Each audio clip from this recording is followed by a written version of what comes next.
Trimming your mustache can be intimidating, but today I'm going to teach you how I trim my mustache. Today I'm styled up in a traditional handlebar mustache, and when I do my trim, I only touch the tips of the mustache.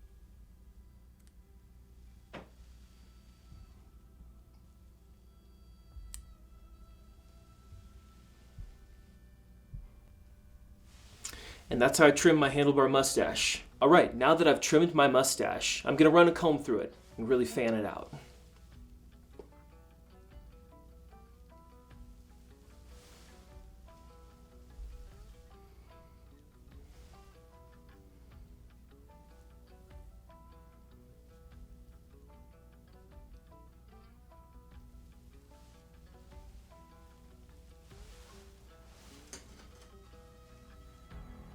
Just going to blend that wax in just so it looks perfectly clear.